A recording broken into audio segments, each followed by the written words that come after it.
We have a brand new game. I was trying to contain myself. Oh my. Go option one, not safe. These are insane. And Brandon keep killing it.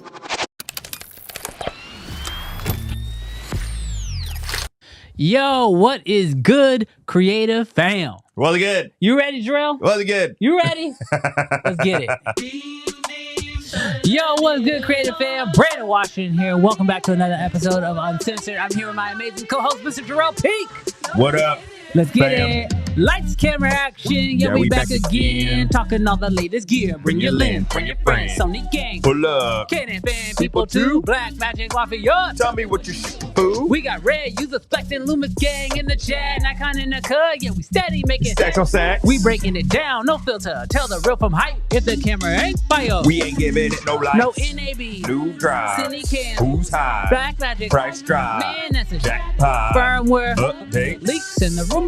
Who got the best shot? Creative and the movers. This is Uncensored Real Talk. No cap. Live every week. Get a fam. Got our back. See a faking net. Man, you know where it's at. So grab your popcorn, hit subscribe, and let's chat. Let's go. What is good, creative fam? What's good? How y'all doing? Thank you for dropping by. Yes. How y'all doing? Yo, welcome back to another episode of Uncensored. We are so excited to have you guys here. Today, we got a good one in store for you. A lot of news. A lot of news went down this week. Also, some big updates happening around the show. We're going to be sharing some of that with you guys as well. And little extra sauce. Little extra sauce. We got that sauce? We got that sauce today. Jarrell, you got that sauce? I got that sauce. Oh my gosh. You know what my favorite thing about doing this show is sometimes? What's that? It's not all the time, because sometimes it's a little weak, right? But on weeks where we go in, yes, and then the clips come out, yes, going through and watching people's reactions to those clips when they weren't there live. R5C is the best camera ever. I'm not starting with you. I am not starting with you. You know what's funny? I don't remember who asked the question. Who was it? Throw mic up. Oh gosh. Oh, he's small like that. Make that big. Let's go. Yay. R5C is a big back camera. The people have spoken. We like big backs.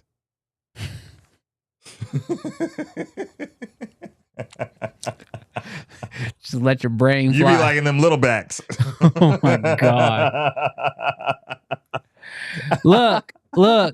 I realized what I did last week. I'm gonna be honest with you guys.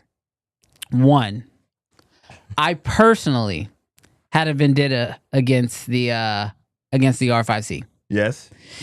I didn't. I thought I said this last week, but I didn't. Jarrell confirmed that I did not say this last week. So as a lot of y'all know, I owned the R5C, and I can remember 3 scenarios specifically where I missed a shot because I was in photo mode and I was trying to get to video mode and trying to get the shot. And I missed it because the camera didn't flip over fast enough. And so I hold some hostility towards the camera. Switch the camera. No. Let me real finish. quick. So to be fair, so you guys know that I'm objective. And we're going to put out a real criticism towards Canon on this.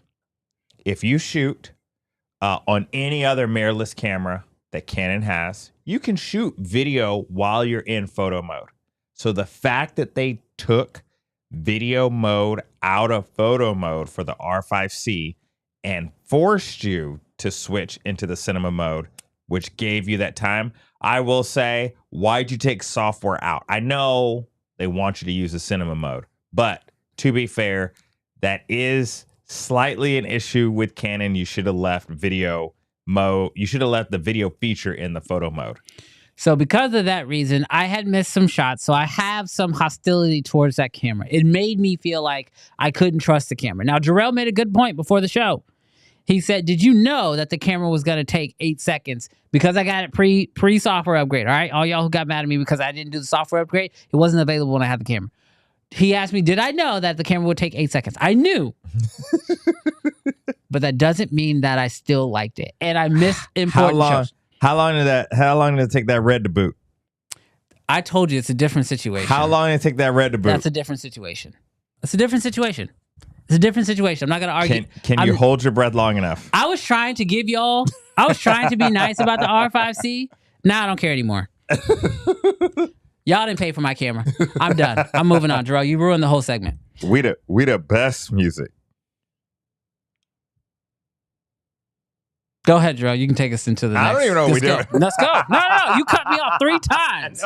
You cut me off 3 times. You said you had 3 stories. No. Tell Let's go. 2 little stories. I'm done. I don't even care no more. We the best music. I don't even care no more.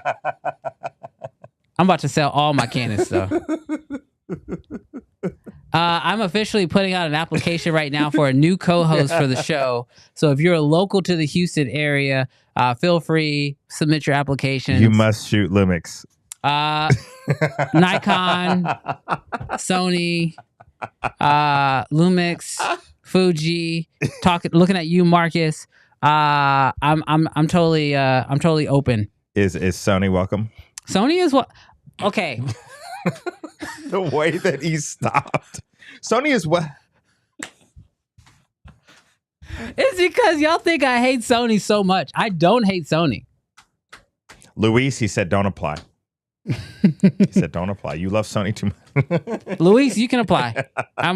Look, the couch is available. You're gonna have to leave Miami and show up. But Ezra is like, I'm here in Houston and I shoot Lumix. Ezra might be the perfect solution, actually. So if next week y'all show up and Jarrell's not here and Ezra's sitting in his place, just know it's because I have had all of the Canon glazing I can take sitting here. Every week I subject myself to this ridicule and I don't know why I do it. I pay to be ridiculed every single week. What the hell am I doing? But shout out to you guys. Thank y'all so much for tuning in with us. A couple quick things I see in here. Mac, what is up, man? Updated the photo. So good to see you. Gus, I'm gonna acknowledge you.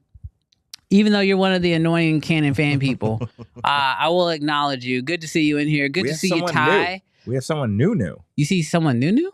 Yeah, Lingo. Yo, just found this page today. Salute. Make sure you hit that subscribe button. Yes, sir. Welcome to the show, bro. This has been you know what I don't have up right now, Jarrell? What's that? I don't have the ranking up. I need to get the ranking up. So that way I can actually see what's going on. All right. Oh, I see what you see. Yeah. You know what I'm talking about? Yeah. I gotta get that. I gotta get that ranking up. We gotta see Let's who's see chilling. Who's in the number one spots? So if you guys don't know what we're talking about, YouTube introduced this new program, and we're still trying to figure it out. We're definitely still trying to figure it out. But It was acting a little bit weird this week what happened? when you streamed.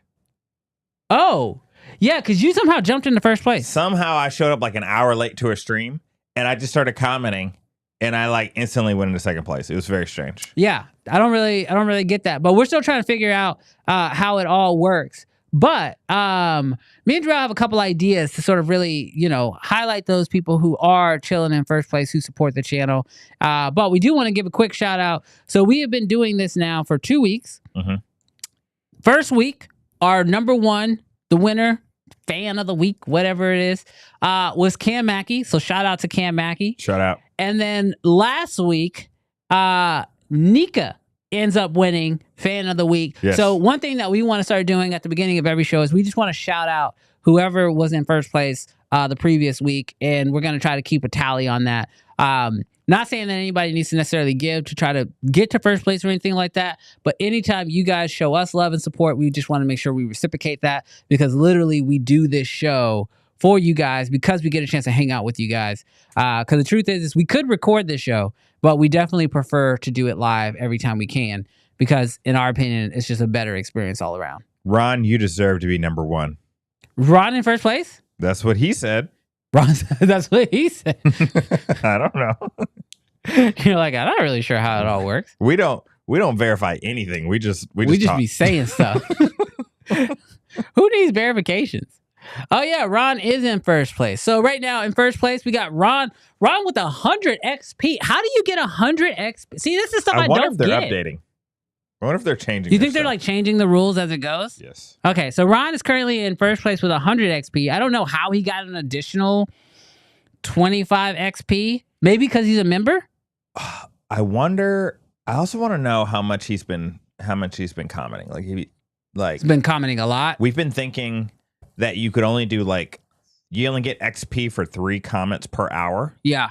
But I wonder if you just haven't commented enough to get that extra 25. Like maybe you got to do 15 comments. I feel like that would increase spam like none other. Like people would just be commenting spam just to boost their scores. Who knows? Oh no, we got a new number one. Who's number one now? Jeremy. But does he have 100 XP? He has 100 XP. So why does his 100 XP? Ezra, if you start doing that mess, you will get booted. Ezra, I'm warning you right now. I just offered you a spot on the couch, and now you're gonna start spamming the comment section. I will boot you from the comment section right now. Do not mess with me. Do not try me. But yeah, Shane says you get XP the longer you are actively involved. Travis is in third place. Well, that's because he Crazy. got bumped. So I don't know. I have no idea how it works. But shout out to you guys. Shout out to Jeremy, who's currently chilling in first place. Really excited to be hanging out with you guys this week. So as I mentioned at the top of the show, there was some really big news this week, and then there was some pretty chill news this week. And then there was some really petty news this week. And petty is what I almost want to use to describe Mac, because I feel bad for Mac at this point. Mac has tried to win every week. And every week he gets bumped out of first place. Y'all need to let that man win. Y'all need to let that man win. He has invested so much money into this show. Let the man have the dub today. Mac, we appreciate your support of the show. You are currently in first place. We'll see how that pans out for the rest of the show. But this week, we got some really big news. And in our first story that we'll kind of get into, it actually hit really home and I thought it was very interesting. If y'all don't know what we're talking about, this week, ARRI released a brand new-ish camera. Firmware 2.0. It's not firmware, because we're talking about hardware. That's disrespectful. That was a little That's not a little. That's very disrespectful. I'm hating because I can't buy it. This man is he's bitter because he can't afford the camera, which is fine. I don't Ain't think nobody want that camera. Bro, we all would love that camera. I ain't We even would. gonna lie. I ain't gonna lie. This is one of the craziest things I had seen. So if y'all don't know what we're talking about, ARRI just released a brand new camera. It is the ARRI 35 Extreme. Now, I say it's a brand new camera because it does technically replace the 35, but it is still using the same sensor as the 35. But they have figured out a way to get more out of the same camera by, I guess, adding in a new processor. Yeah. From what I understand, there is an upgrade process that will actually allow you to change out the entire motherboard and everything. So, like, it's a pretty big upgrade. It feels... Y'all see what I got on? It feels like when the Raptor went to the Raptor X, but ARRI is doing the 35 to the 35 Extreme. You know what I mean? You know, this kind of feels like ARRI's kind of like Apple. And they're playing a little bit of catch up. Adrian said, I'll take first place. He's like, I don't know, Mac. Let's get that run. Thank you, Adrian. Thank you, Adrian. We appreciate you, brother. But yeah, it definitely feels like ARRI is doing a big step up. Now, if you guys don't know what we're talking about, this new ARRI Extreme is basically giving you the ability to get higher frame rates out of the ARRI 35 or the Alexa 35. Yes. Now, I think that's cool. I mean, quite honestly, it maxes out at 660 frames per second. I will say it is a little bit of a bummer from the 35 because you have to sacrifice dynamic range. What resolution, though? That's at 660 is at it's a 1080p width, but it is a 2:4:1. So they said it is surprisingly popular for 35 users. I come from the world of red where resolution is everything. So that sounds crazy to me, but ARRI shooters are just different. I will say that ARRI shooters are absolutely different. Guys, you should go to their website. We have not planned for me to be the ARRI hater. Okay, we have not planned. But if you go to the ARRI.com website and you look at the Extreme, can I just say that the very first video image, which, right, you're trying to sell a $80,000 camera, your first image better not be trash. You think the first image is trash? Let me see. No. Second image. Second image is trash. Dang. Second image is trash. First and third image is okay. great. The bike image, I think, is out of focus. The one with the girl running? Oh, no. I thought you were talking about the motorcycle one. No. The first one with the boat looks fine. Yeah. It's not showing off the 660 very well. The girl running? So here's the thing. Ezra says pull it up. I don't want to pull it up right now just because I don't want to do disservice to the stream. Y'all have to go watch it so y'all can see it in the full resolution that they want you to see it on their website. Yeah, go to their website. Go to ARRI.com. I'll say what I saw looked really good. Now, here's my thought on this. Did you go to their website? Yeah, I went to their website. And I watched both videos on YouTube. I'm going to put the link in the description. Put the link in the chat. Y'all tell me, because I maybe I'm expecting alien tech. Well, you are looking at something that's like closer to 1080p to 2K. And web compression and blah, blah, blah. Yes, and they have to compress it down for you to actually be able to see the file. But I'll say that, like, what's more interesting to me on this camera, what it says, red needs open gate bat. Oh, no. JP hating on something other than Canon. No way. Bro, no. Ty, you're confused, my dude. No, you're not. I will easily take the 35. I'm saying, bro, you're trying to sell something that's really expensive. Bro, y'all need to take the thing to outer space. So here's my thought. I don't think they're actually trying, like, this is one of the unique situations where I think ARRI is doing something that we have been seeing the industry do, but we won't give, like, I think a lot of people are going to be like you. They're not going to give ARRI the true credit I think they actually deserve in this moment. Whoa. I'm just saying. Whoa. You started off hating pretty bad. No. What did I say? You said the shot was trash. I said one of the shots weren't great. Here's the thing. Here's what we got to remember about this camera. This camera is coming out at the exact same price Yeah. as an Alexa 35. Yes. So you're getting a better camera, a more capable camera. Yeah. At the same price, and you're not sacrificing anything because you can still shoot it in all the same modes as the original Alexa 35. You still have the same sensor as the Alexa 35, same dynamic range, same everything. But now they have figured out a way to get more out of the same camera with a new processor. And so you literally get the exact same camera. So you can't really say that this camera is a bad camera if you liked the original 35 or you thought the original 35 was valuable. Because you're literally getting the exact same thing. You just get more that you could choose just to never use if you don't want to. Yeah. Does that make sense? Is there an upgrade path?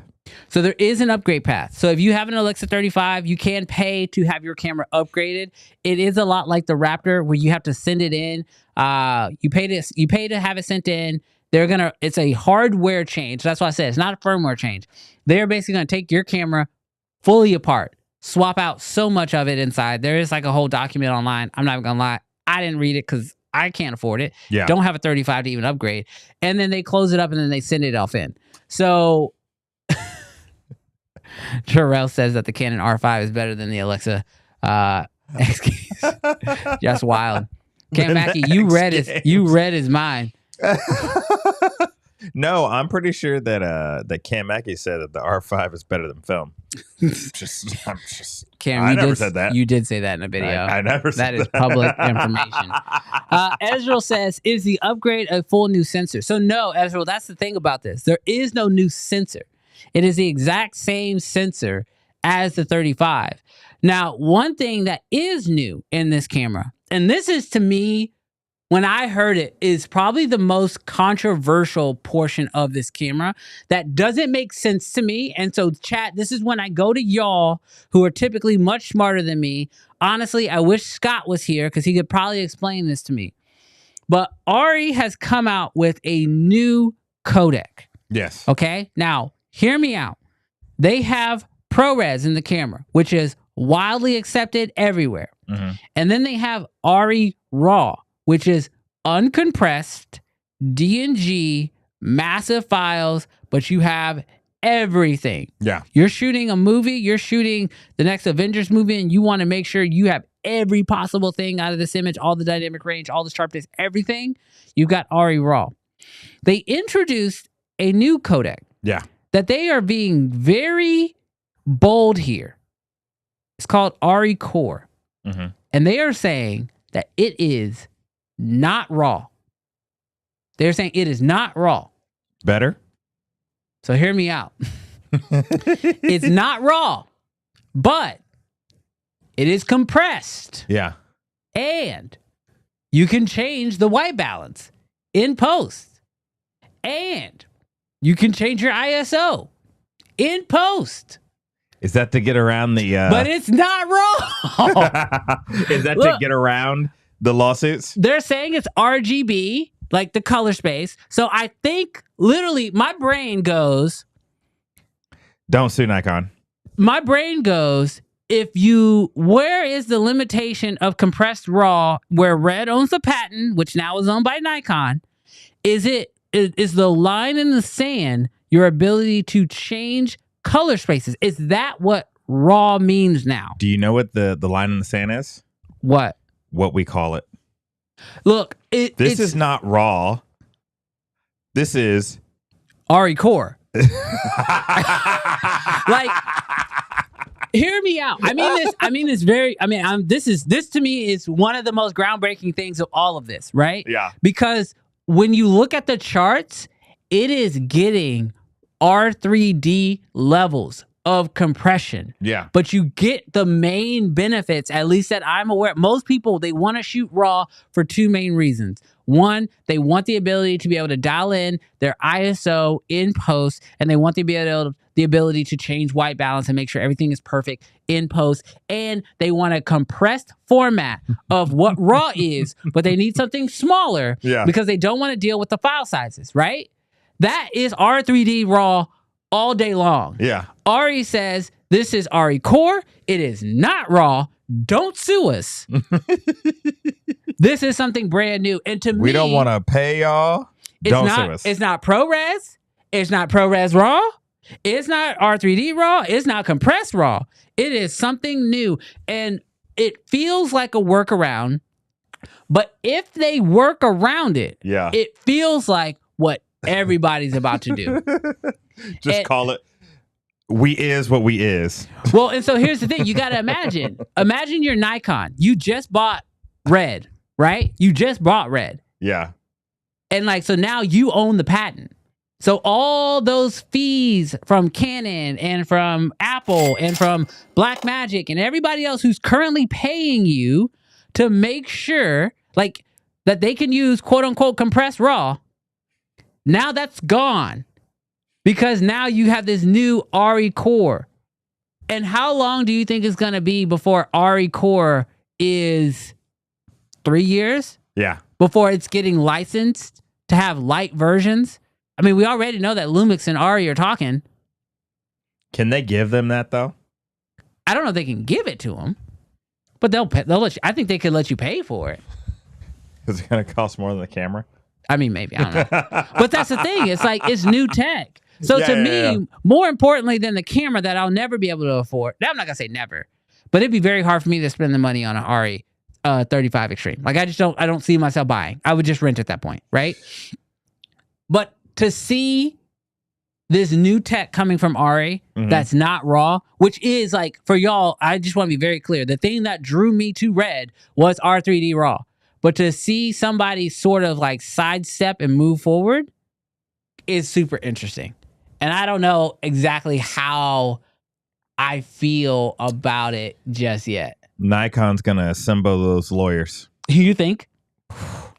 You can call it what you call it. You got to try, right? You can call it whatever you want to. So does Nikon have to buy a 35 Extreme, get it in-house, have their engineers basically look at it and go, how close is this to what we got? 100%.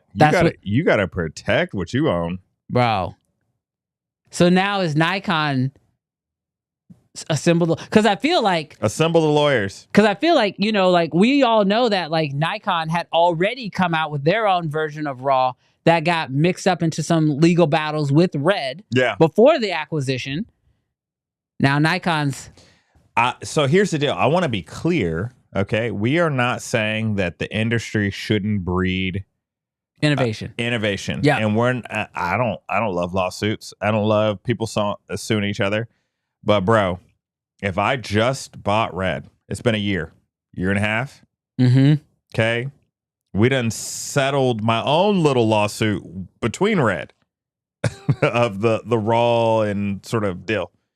There ain't no way in this world that we gonna let our only competitor in the industry come out with compressed RAW and call it something else. Yeah. It ain't RAW. I mean, I don't understand. So like and this is where like I have these conversations with you guys live because I love to see you guys' comments in real time and hear what you guys' thoughts are on it. Cam Mackey had said, doesn't the Red RAW patent expire soon? So I believe it should, but most patents, ask Disney, there are implications that will allow you to extend those patents further. Yes. And if you are Nikon at this point and you just acquired Red, you have to have your team already looking to push that patent forward. Yeah, because it's your competitive advantage. It is one of your competitive advantages for sure. So I don't know how it works, and I'm very interested to figure it out. And soon is it now? Yeah, I mean, honestly, I like, as much as I love we you have started a problem. What? Well, of course. I think the R5C is way better. You have started a problem on the show. The R5C is going to be your new co-host. We miss Sober Dad's super chat. Yeah. Let me grab it. It's a little wild though. I don't know if we should put it on. All right, you make your point and I'll read it and see if I want to pull it up. I don't have one. My point was Sober Dad. Oh, so I want to be clear, okay, guys. I think Colton asked me this question. One word just denied your throwing up on the screen, Sober Dad, but we appreciate you. You've been getting shoots all weekend, anyways. I will say this because Colton asked me this. He said, Jarrell, would you sell all of your Canon stuff to be able to get an ARRI 35? And I gotta be honest with you, I don't own that much Canon stuff. Nowhere close. That's an interesting thought question because I can tell you as a purist on image, oh my gosh, Alexa 35 all day, all night, anytime you want it. Here's the problem though. That camera's big. It's heavy. I feel like your Raptor's big, and it's not even crazy bigger than the KX. Yeah, no, it's not. But the 35, huge, heavy. I can't afford the cages for it. I've been watching freaking that's so Machado. True. Yeah, Machado put a $3,000-$4,000 cage.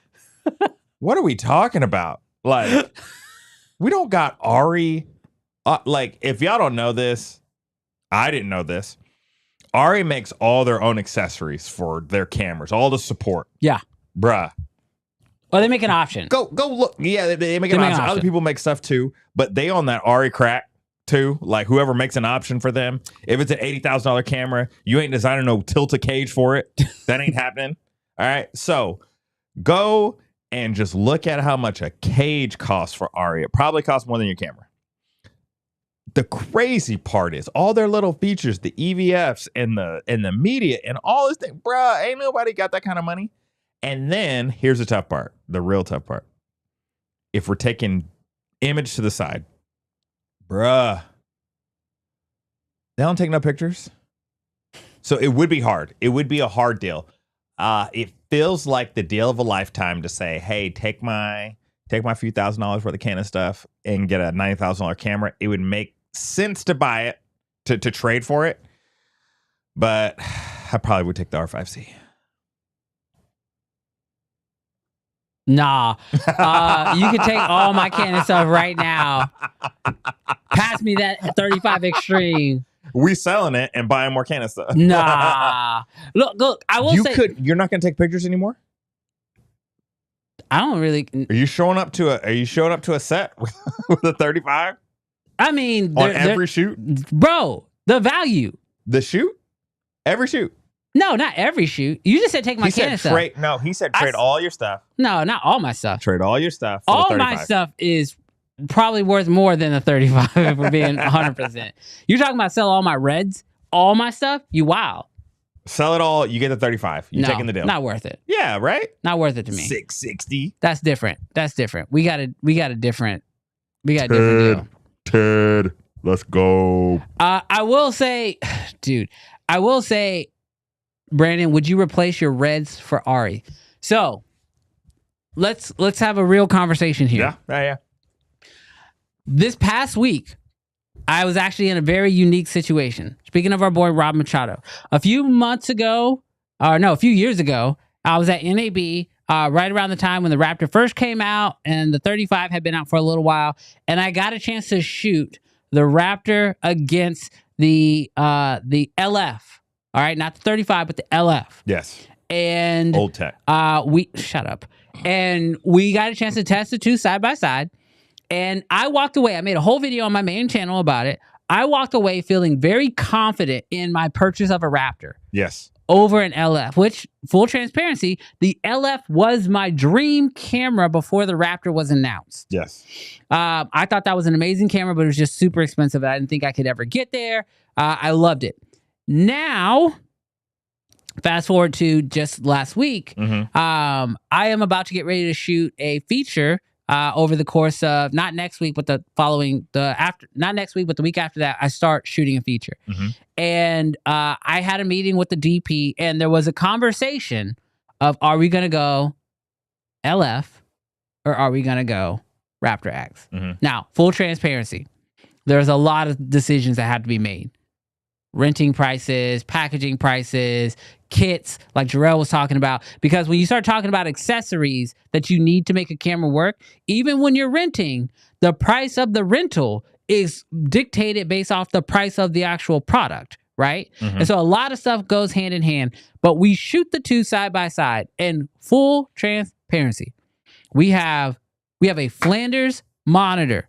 So we have this is a super expensive, highly calibrated monitor. So we are getting the images out of these two cameras at their full view. The Raptor X, Sober dad. it was a toss. It was a toss. The image was identical.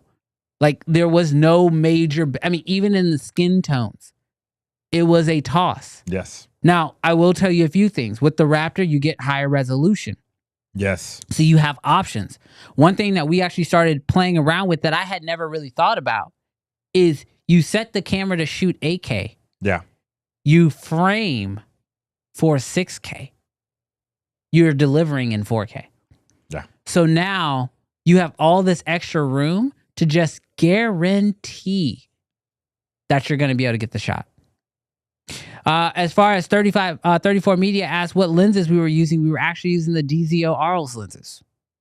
And we had the full set. Dang. When I tell you these images were beautiful, Dang. after looking at the LF, now which is not the 35, and looking at my Raptor, and I ain't gonna lie, right after that, the next day, I went out to Dallas for an event that Red was hosting on the LED with at an LED studio in Dallas. Yeah. And I got a chance to see the Red and everything else all set up again. Y'all, I fell in love with my Red all over again. ARRI hater. Not ARRI hater. I am a Red lover. And like in a very genuine way, I do think that and that's again, we're talking about the LF, right? Yeah. Now, I do believe that the 35 is significantly better than the LF. But when we start talking about I think people, though, value, do love the LF. Some people haven't fully gone to the 35 just because of the large format sensor. Yeah. Well, Yeah. yes, absolutely. Yeah. But I will say that when it comes to the Alexa 35 and that image, it is beautiful. It is. At It this is point, absolutely beautiful. yes. But when we're talking about value, just to answer that long-winded question of Brandon Red versus ARRI, for me right now, for value and what I can afford, we're talking about my pockets. You ask me. Yes. I'm staying with my Reds for right now. Yes. And I'm very happy. However, do I want to shoot on a ARRI 35 Extreme at some point? Absolutely. It would be dope. It'd be dope. But am I buying? I don't think so. Put that 50,000 back in your pocket. Well, for me, the question becomes, in order for me to even consider going to an ARRI, I gotta sell the Reds. I'm not doing it. Well, yeah, but that's what I'm saying. It's crazy that it's competing for $50,000 cheaper. Yeah. That's wild. So for me, I know we're obviously talking at a much higher scale. We do these same comparisons when we're talking about, a Canon versus a Lumix or whatever. At the high level, the conversation is still the same. Mm-hmm. It's value versus what you're getting out of the sensor. Yeah. And for that price difference, I'd rather go buy a handful of lights or, other grip equipment or whatever, other things that are going to really benefit the story. But I will say, and this is something that I feel like this last week, I have sort of changed my mindset around cameras just because I talked to a director and we had a really good conversation around cameras. And I think I matured a little bit. And it is when it comes to these cameras, yeah, this director has, we have the budget. This is a feature. We have the budget to go 35 or to go, or not 35, sorry, to go LF or to go Raptor, because he definitely wanted a full frame sensor. And the question became, as much as he was liking what he was seeing with the Raptor, the question became, what is going to give us the look that we need for what this film is going to do? Yeah. And because I'm trying to think what I can say, because there are certain distribution platforms that we are planning to take this film to, and because of a look that they have and what they're looking for, the red became the decision maker, which is crazy to think about. That's dope. Because that was also a part of the process. Yeah. They were just worried about if they were going to sacrifice something with the red. And after looking at them side by side, they realized real quickly, I'm not. Raptor X. Dude, that's legit. So yeah, so that's where we're at. I'll be honest with you guys. Does the Alexa 35 Extreme sound insane to me?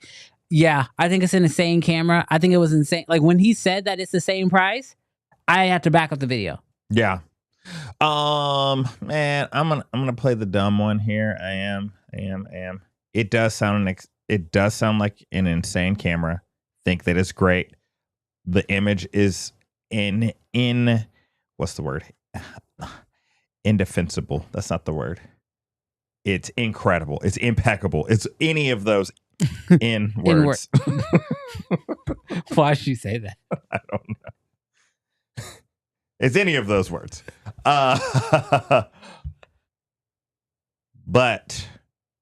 I don't know. It's so out of the league for me that it's just kind of like cool, awesome, great camera. Yeah. Barely talking.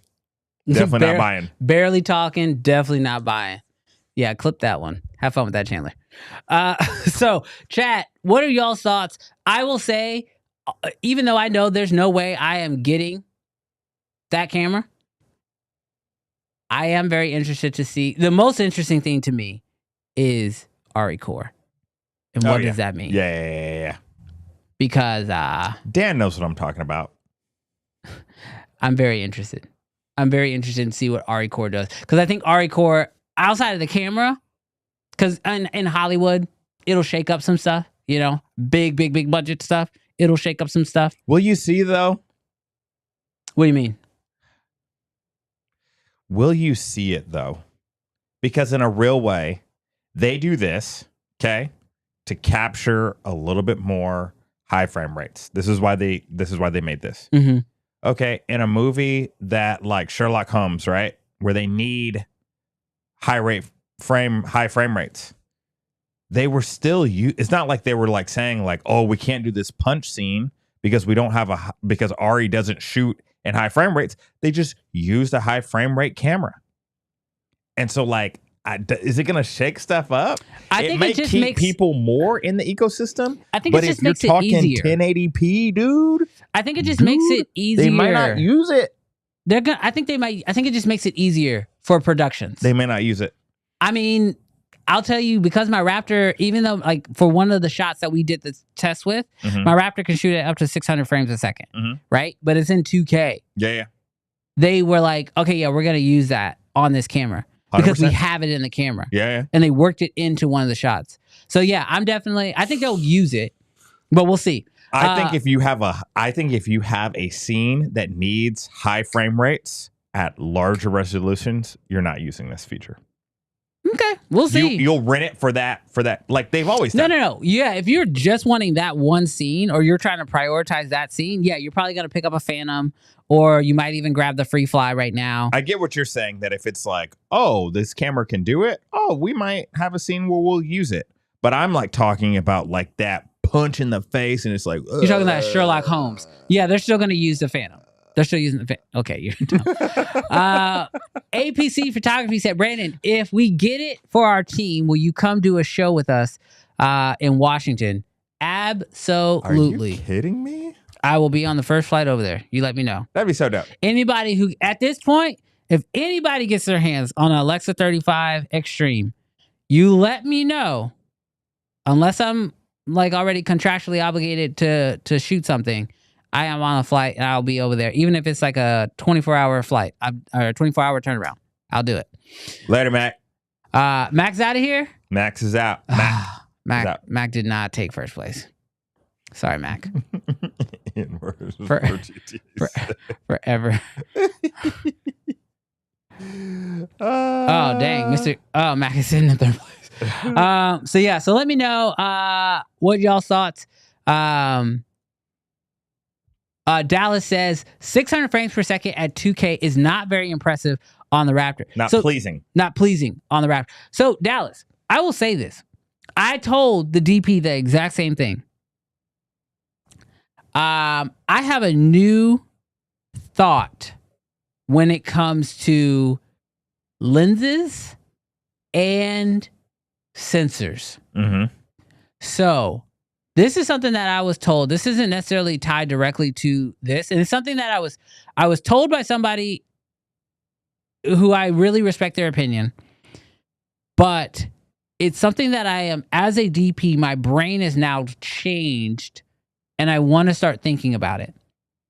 So I have been told that sharpness, okay? Mm-hmm. Sharpness is not defined by the sensor or the sensor's readout almost at all. That is a lens thing, which I was like, that makes no sense to me.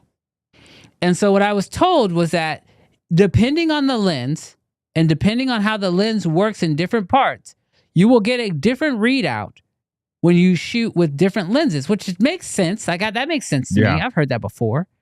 So when I tell y'all, I have shot 600 frames per second on my Raptor before in 2K. And to Dallas's point, it looked like hot garbage. I was like, unusable. I won't use this. Now, I don't remember what lens I used, but I will also then say, when we did the test and we shot at 600 frames, but with the DZO RLs, tell me why I looked at it and I was like, why does this actually look really good? Why does this actually look really usable? He said buy better lenses. They told me to buy better lenses. So now my brain is... What focal length? So we shot a few. We shot 14. Yeah.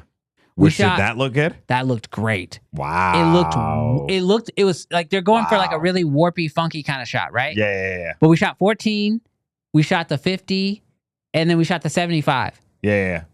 And it looked sharp at 2K. Are you able? Do you have those clips? I can't share them. I can't share anything. You can share them with me. I can't share them publicly. I've already signed the contracts. That's why I gotta be careful about what I can even say about this film. For sure. But like, what's insane about this is like, so now it's filmmaking. I love filmmaking for this reason. I feel like every time I feel like I know filmmaking. You know what I mean? Yeah. Like I'm like, man, I understand lighting. I understand lenses. I understand, bro. I don't know squat. Yeah. And this is also what somebody told me. Everyone's like, cook lenses.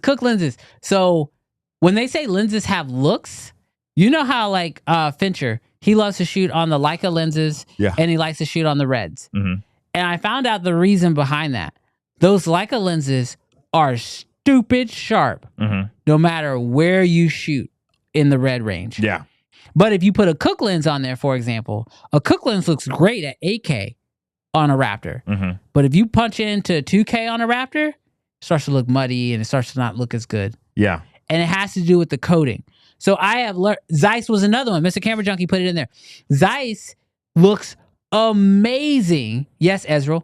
Zeiss looks amazing at 2K on a Raptor. I don't know about resolutions, but I will say Zeiss lenses, vintage lenses, like literally have made me want to trade in my FDs because the Stagon vintage 70s lenses, fire.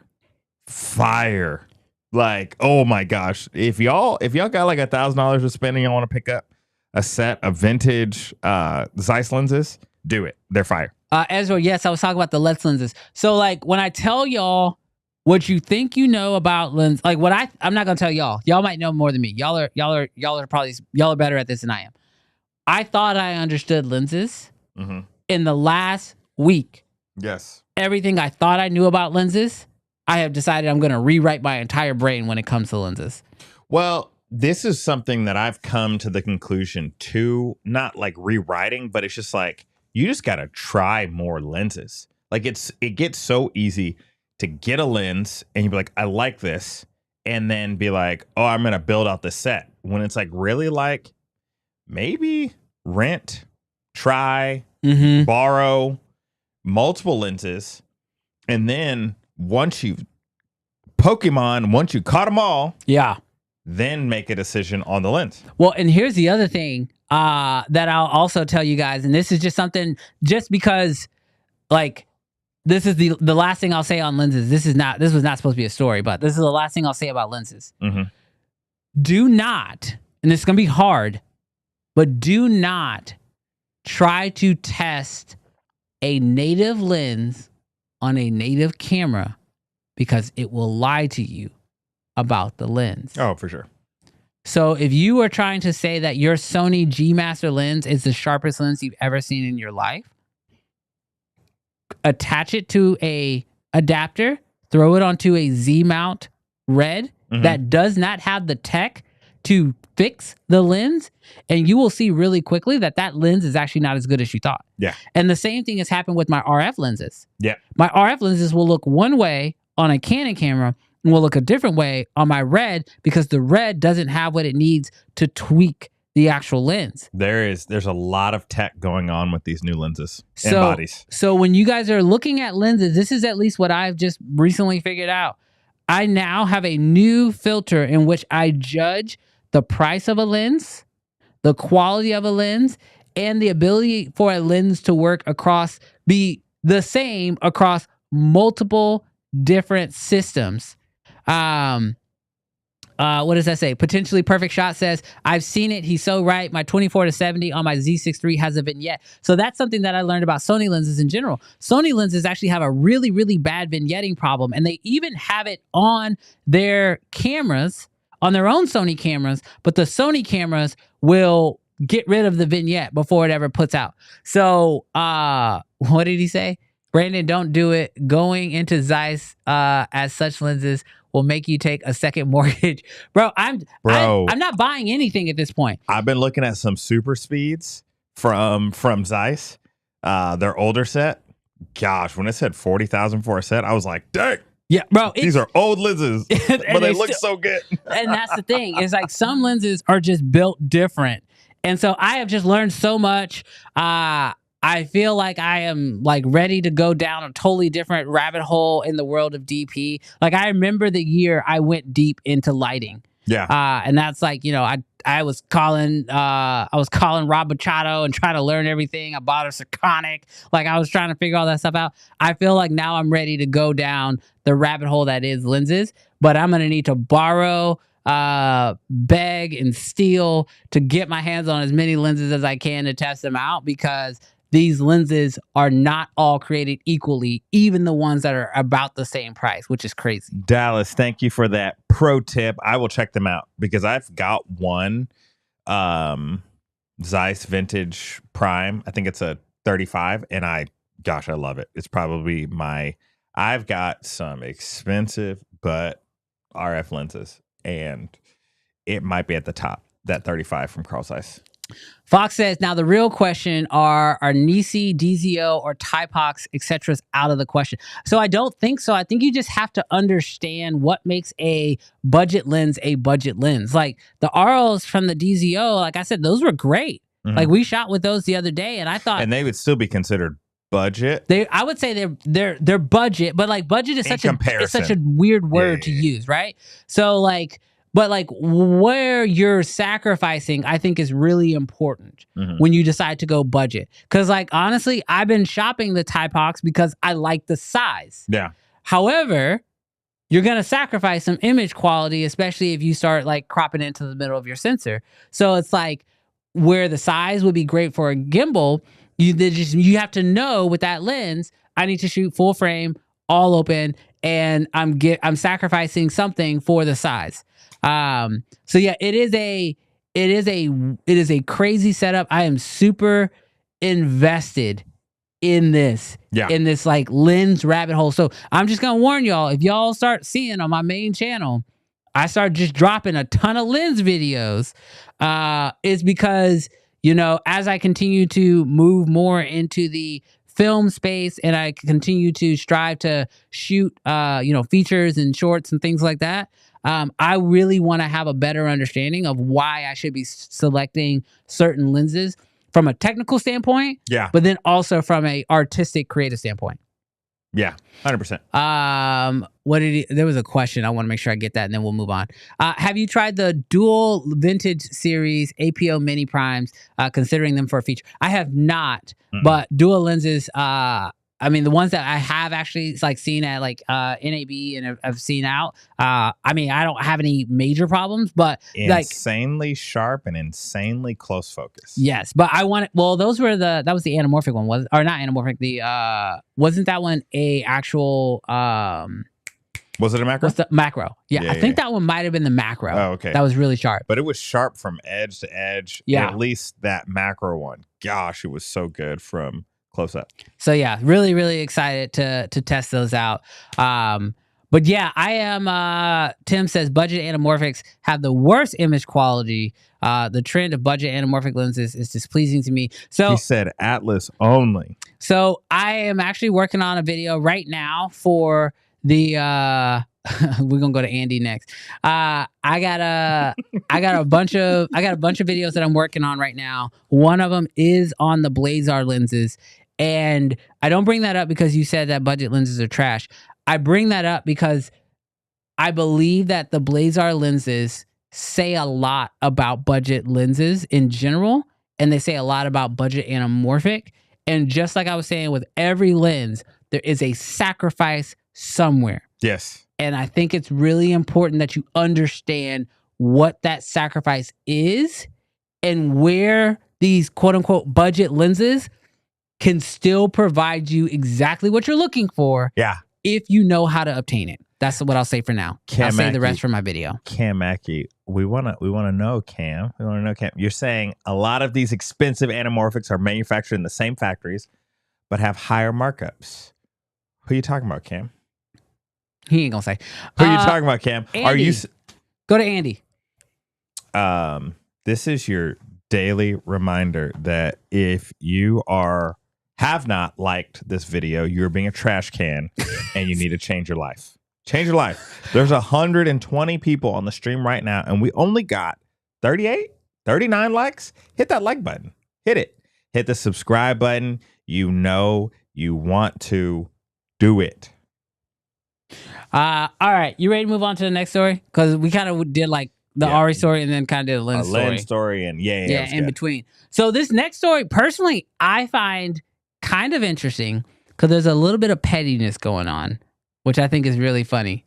And I love a little bit of pettiness. So DJI just came out with their brand new Insta360 camera. Now, full transparency, we don't have it. I don't know a lot of American creators who even got it. And if you guys want to go look at the camera, you can absolutely go do it. It's 8K, 360, DJI's first 360 camera. But there's something very telling about this release that I feel is even more interesting than the actual camera itself. If you guys are not aware, this is DJI's first non-drone. Dave Chappelle. We got to figure out how to stop that. That's killing me. We got it. But this is DJI's first non-drone to not be sold directly through them in the US.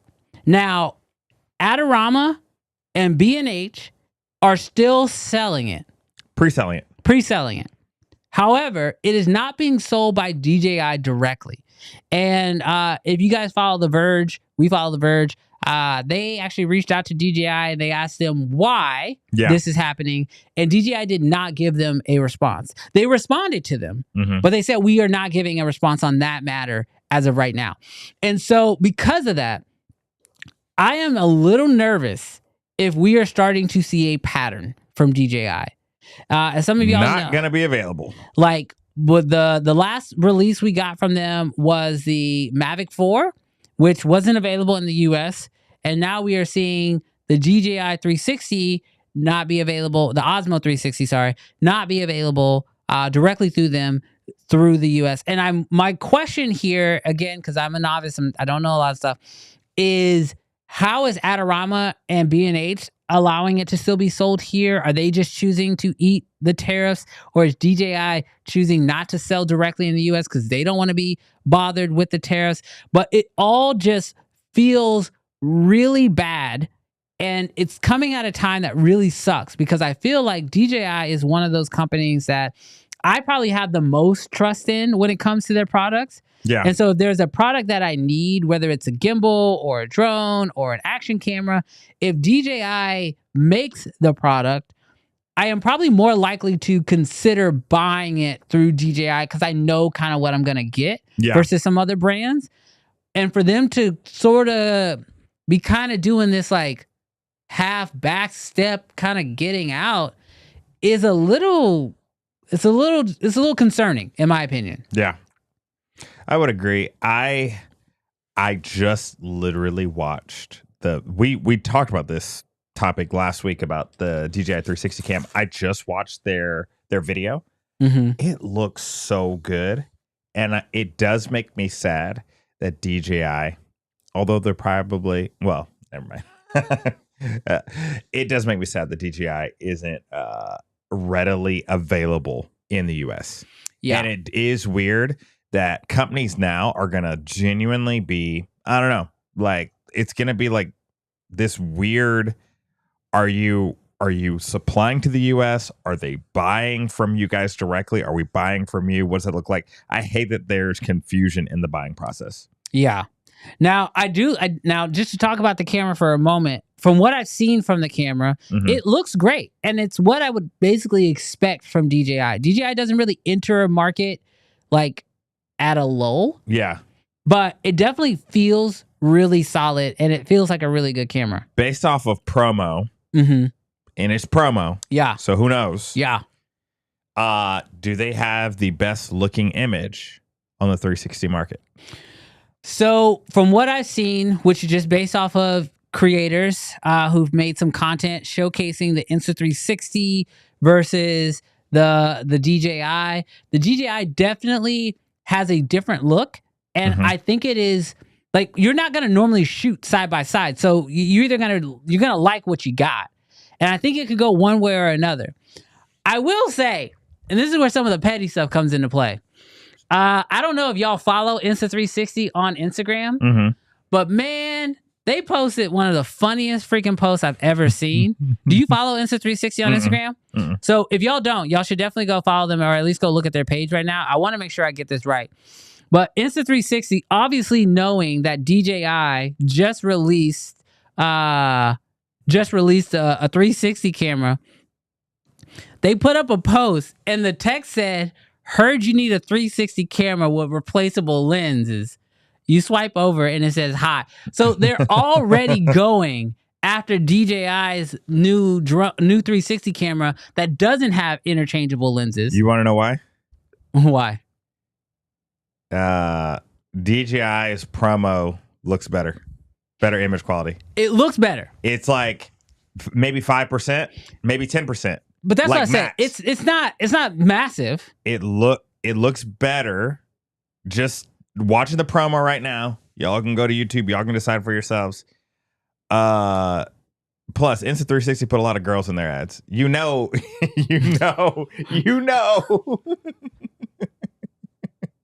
Distractions. You know, when you got at least 15 girls in your ads, you can't make that. No, I'm just playing. So I will say, though, features do matter, because that replaceable lens is going to count the moment that 360 scratches and you ain't got a U.S. manufacturer warranty. So that was the question. Is like, if you need replacements or you need repairs done on this thing, like that to me is where DJI and where I now start getting like, so thanks to this channel, thanks to YouTube, whatever, I have had a few people actually reach out to me and ask me, "Hey, are you serious about buying a Mavic 4?"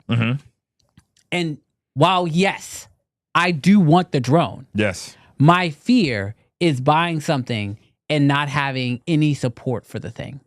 Especially something that, if damaged, it's damaged. Yeah, you know what I mean? Like a cracked iPhone, I don't care. But like a drone falling out of the sky, it ain't getting back up. It's broke. Right. It's broke. So like it definitely makes me feel like with DJI sort of pulling out of the US in a slow, like Homer Simpson fading into the grass kind of way. Mm-hmm. It kind of gives me the same vibe of like, does that mean I should pump the brakes? Which really sucks because, as I said, DJI is one of those deals where it's like, Ty, if your video work ain't good, put 15 girls in it, bro. You suck. They didn't have a single dude in any of their ads, bro. Not a single dude. We got girls riding the dirt bikes, running the dune buggies, surfing the beach, riding on horses. So I don't know. Not a Carl's Jr. ad. So yeah, I don't know. That's my opinion. I don't know. I'm not personally in the market for a 360 camera because I already have one in the drawer and I don't use it. Every time I think I'm gonna use it, I'll take it out on set. I'll shoot with it. I never get the footage off. I haven't seen anybody do a video at least, or I haven't watched at least the in-depth guide on like the post-production process. Yeah. So Frank says they have a good marketing team. They be knowing stuff. They know their audience. DJI posted it in their little promo ad. They didn't do an in-depth, but they have that same desktop app. Yeah. That you put the footage on. But I did see that they have intelligent tracking. So it's literally like on the drone where you say, that's my subject, keyframes it out. Insta360 has the same thing though. I don't know. Yeah. Nah. I think so. Nah. I in use their yours. app. Maybe. No, not mine. Mine's old. Gotcha. I'm talking about the new ones. Gotcha. Okay. Yeah. No, mine sucks. You gotta like move it. So I don't use it. Anybody wants to say keyframes? So, speaking of drones, yeah, and speaking of Insta360 and being petty, I think it is funny that this week, if you guys did not see, Insta360's now sister company, spin-off company, just started posting teasers of their new anti-gravity company. Now, if you haven't heard about this, it's okay because it's like kind of still pretty new. Wait a minute. This is like the company or the name of the drone? So, Anti-Gravity, I believe, is the name of the company. And Anti-Gravity is not Insta360, but it is like a sister company of Insta360. And currently, what it is said is that Insta360 is working on a 360 drone. And what's crazy about this new drone is it is going to be a 360 drone from the jump. Now, if y'all didn't know, Insta360 already makes an attachment that you can put onto a DJI drone. It does the Insta360 magic where it just makes the drone disappear. And then you can look around in full 360, right? This new drone and these new teasers that are coming from Anti-Gravity is officially out. The Dallas, I agree with you. The name is a little ridiculous. But the fact that now DJI, whether it's good or not, we'll have to wait and see. But the fact that now we actually have a fairly established brand, it's 360, stepping into the ring and saying, we'll compete with you in the drone space, I think is not only necessary, but I think the timing could be, like, honestly, if DJI wasn't acting the way they're acting about the US, probably wouldn't even care. But the fact that DJI is acting the way they're acting makes me go, okay, good. I'm so glad somebody's choosing to step in the ring. Because DJI, if they walk out of the US, they're about to leave us all droneless. Now, the only problem I got is Insta360 also not here in the U.S. They're not based in the U.S. Yeah. So are they destined to do the same thing as DJI? I'm hoping not, but we'll have to wait and see. Bro, I just caught like when we first talked about that, I was like, I'm trying to like understand like the 360 drone and where does this have a place in and who is it for? Bro, I just figured it out. Bro, as an FPV drone, you get it all. Dude, this could be sick. This could be so sick. You're already sick dives where it's already legit. Like it's already a sick shot. Now you just have more framing that you could do. Mm-hmm. And you don't have to do multiple dives. You don't have to, dude, that could be sick. Especially if you're flying through buildings. Yeah. Or you're flying through different like obstacle courses. Dude. Well, that could be even for non like drone related stuff, like one of the hardest moves to do with a drone is to like to do a yaw move where you're basically moving to the right, you're also going up, and then you're turning the camera to the left at the same time. Mm-hmm. Now, don't even worry about turning the camera. Just literally do the move. Yeah. And you can put a track and like literally it'll probably just track to that set. And then you can change your framing later in post. So let's just hope that the camera quality is good. Although, to be fair, yeah, if they've got money to spend, which it seems like they do, yeah, version 1 can be so. Yeah. And then 2, 3, 4 can just dominate. The only fear I have with Insta360 getting into the drone space is the largest sensor we've seen out of them is like a little 1-inch sensor from their like action camera. Yeah. And they didn't really seem like, and like that's the largest 360 sensor we've seen is the 1-inch sensor. I think it had Leica tech in it or something like that. I think that's actually the one I have. And like the image quality was good, but you're close. Yeah. DJI has figured out how to get really good image quality from far away. Yeah. And I'm just worried about Insta360's camera tech. Now, hopefully they produce other drones other than 360. I would imagine so. I mean, they don't only make 360 cameras, right? Like they also make the action cameras. They also have some gimbal technology through their cell phone gimbal. So they have some data there as well. So do they have the puzzle pieces? Yes. I'm not as confident in the capabilities of those puzzle pieces just based off what we've already seen. Because DJI has been the leader in the drone space for over 10 years, 15 years, possibly. Yeah. Insta360 stepping in day one. I just need this drone to be a semi-success so it doesn't go the way of the GoPro Karma. Because if we get another GoPro Karma... You need to be able to fly, dog. Don't fall out the sky, bro. Just don't fall out. Whatever you got to do, make it lighter. Like, don't be crazy on this first one. Like, just be functional. Stay functional. I'm not going to lie. The little video that they put out, the footage doesn't look incredible, but it's passable. Who? And they had a different marketing team. Who? Insta360s? The Anti-Gravity. Oh, do they actually have footage out now? Because when I looked at it, they didn't have it yet. Yeah. Well, they don't say that it's footage from the drone, but it looks like a 360 drone shot. Okay, Yeah. But like, they don't say... And they got way more non-drone shots. And then, like I say, they changed the marketing team. That means it's not as fun. Check Brandon's bag when he's leaving the show. What are y'all talking about? I don't even know what y'all talking about. All right. Ty just be talking. Ty do just be talking. So I think we're shaping up for a pretty fun battle. I would like to see the battle between Insta360 and DJI. Honestly, I'm just excited for anybody to really compete with DJI.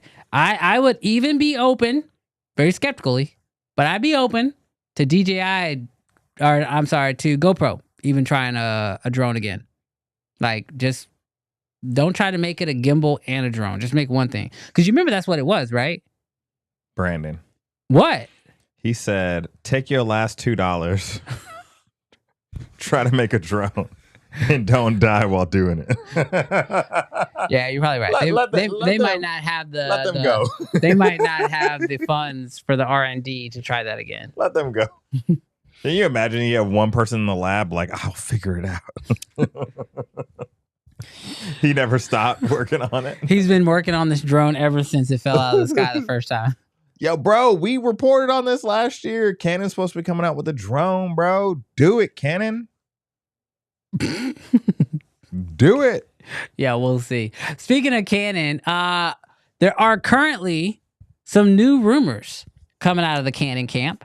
One of which that, like, I feel like I'd be excited about, but because of some of the decisions that I'm considering making right now, I'm a little pump the brakes. But if y'all didn't know, Canon makes a set of, what are they, what is it? VCM. VCM lenses. Canon makes a set of VCM lenses, and there's a new rumor that Canon will be coming out with an 85mm VCM lenses. Now, I will say, for all the crap that I deal with on this show, talking about Canon, the VCM 35 1.4 from Canon Come out of the closet is the best RF lens I have seen on a cam, like Come out on of a the red closet. camera, bro. Is it too soon for R. Kelly?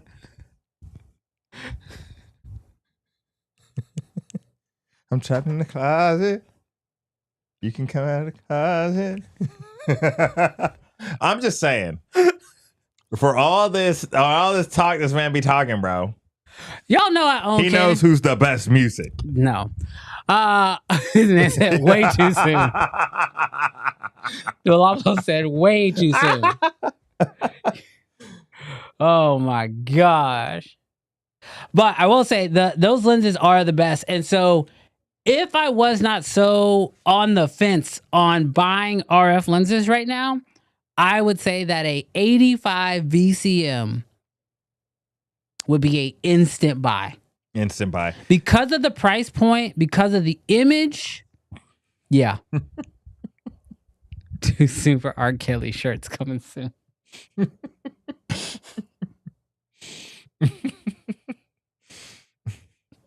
You're wild. I would say that this lens would be pretty sick. That's all, really. Dude, they're wild. Canon, right we.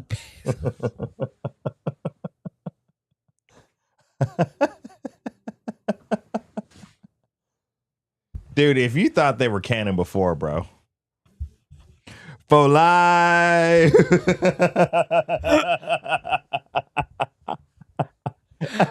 Send Kellen. You go. We need to Photoshop that suit off of him. What? And give him an uncensored shirt. No, we do not need R. Kelly repping our brand, bro. That's the last thing you want is R. Kelly with a shirt on that says uncensored. Bring the fans. That man said, "I am fighting for my life." And it's the old snaps, and it's the uncensored.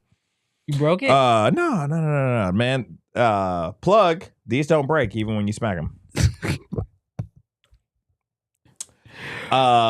So someone just asked. I think it's Saeed. He said the 1 point. Which one's better? 1.420. No. He just right there, over the 1.8. So I'm gonna tell you this in the realest way possible. I remember when I bought the Nifty 50 EF, and then I stepped up to the 1.4, and then I bought the 1.2. It's worth it in your heart. In here, that's where it's worth it. Because in a genuine way, gosh, those lenses are beautiful.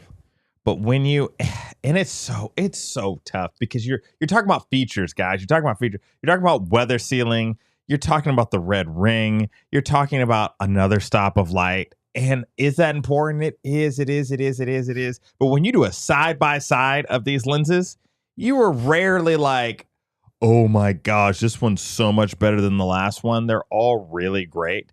And so if you're talking about the self-discipline and principle, Jarrell, get the 1.8. But if you want that red ring, get the 1.4. I will say with my 35, and I own a few native Canon RF lenses because I never shot with a 35 1.8 Yeah. that they have. Mm-hmm. But I will say this lens was the first lens that I took it out onto a client job. Mm-hmm. I got the shot and I was like, oh, That's 3D pop. And because it was autofocused, I was like, oh, I get it. Now, yeah, you can get that with a couple different like cinema lenses or whatever, but then you don't have the autofocus to help you out. No, it's a beautiful lens. But yeah, I would say for me, because what's that jump? Well, how much is this one? What is Let's this? see. What I pay for this? That's the 35 Yeah. VCM RF. Yeah, what I pay for this? You paid $1,600. $1,600. Well, maybe before tariffs. You probably got that before tariffs. I was gonna say I thought I paid like $15. And then what's it cost? What's the 35 1.8? They don't sell. Oh, 1.8, $500. So you're talking about an extra $1,000. Yeah, go on buy that. Go on buy that $500 one. Go on buy that $500. Add that pop in Lightroom. Yeah. For photos, yeah, go on buy that. Go on buy that 1.8. But here's the deal: we have been since birth. We've been infected with that red ring. Saeed, it's just something like if you know, you bought the cheaper one, and then you've always looked at that red ring and just thought to yourself, dang, I need that, man. My photos are going to be better. And the reality is you worked and worked and worked and got better and got better and got better. And then you finally got the red ring. And did it make you take better photos? No, but you got better as a photographer wanting for it and you got it. And then boom. But I don't know what you're talking about, bro. I got that red ring and I got much better. But you were progressing up till getting it. I'm just saying. I bought that red ring and I felt better. Well, yeah, you felt better. And my footage felt better. I felt better about my footage. Brandon, you talking like you went from like an F8 to a 1.2. I'm not finna lie to the people. I fought hard to get red rings. Oh, for sure. And when I got there, I felt better. That's all I'm saying. So you're saying I'm not saying you will be better. I'm not saying you will be better. Lens.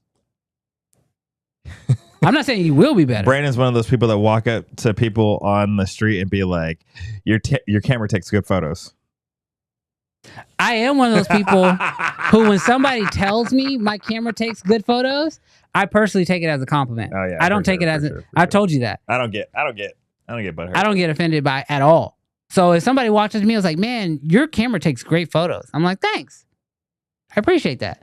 Because I know what they mean. Because my camera don't do squat. It sits there. Yeah. It ain't taking nothing sitting over there. Yeah. So I'll take it. I don't care. Yep. I take a compliment where I can get it. And to be fair, I don't love every red ring. Oh, I told you putting some red rings up on there that have no business carrying that badge. The 17 to 40 F4. That was the first red ring I ever bought. I thought I was going somewhere, and I took a few photos and shot some video, and I was like, why? Absolutely. Why? But then I had to sell that and then moved on to a 51.2. Ty, you ain't lying. The red ring. Oh, it is a cult. Oh. And I'll tell you this.